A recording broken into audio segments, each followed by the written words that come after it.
খুব ভালো লাগতেছে, আপাকে ছাড়া প্রথম বিজয় দিবস, ভালো লাগতেছে অনেক। জুলাই বিপ্লবের পর আজকে যে 16 ডিসেম্বর আজকের বিজয় দিবস, আমাদের আবেগ অনুভূতি এই জন্য এই জুলাই বিপ্লবের পর কিন্তু বিজয় দিবসকে ঘিরে অনেকটাই পরিবর্তন হয়েছে।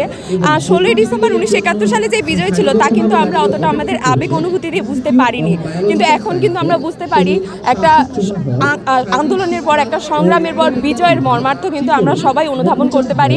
তো আমরা চাই আমাদের বাংলাদেশ সেই বিজয়ের যে মানে বিজয় যেটার উপর দিয়ে নির্ভর করে হয়েছে এবং বাংলাদেশকে সমৃদ্ধ করা, বাংলাদেশকে সব দিক দিয়ে সুন্দর করে তোলার যে আমাদের প্রত্যাশা, সেটা যেন পূরণ হয় ভবিষ্যতে। ভবিষ্যৎ বাংলাদেশ অনেক বেশি সুন্দর হোক, সবার জন্য কোনো বৈষম্য না থাকুক সেই বাংলাদেশ, এবং সেই বাংলাদেশে আমরা সবাই যেন মাথা উঁচু করে দাঁড়াতে পারি এবং ভবিষ্যতে যেন বিশ্বের দরবারে বাংলাদেশ নামটা যেন অনেক বেশি উচ্চ শিখরে যেয়ে পৌঁছায়। আমাদের সকলের প্রত্যাশা এখন এটাই।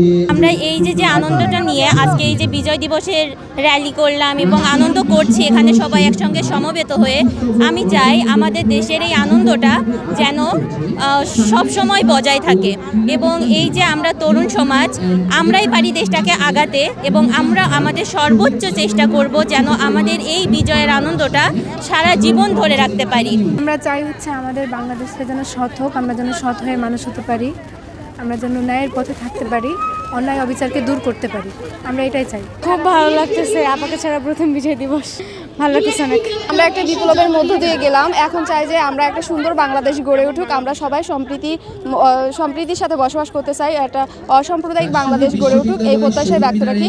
আর আমরা যাতে সবাই ধর্ম বর্ণ নির্বিশেষে একসাথে বসবাস করতে পারি, এটাই আমাদের প্রত্যাশা।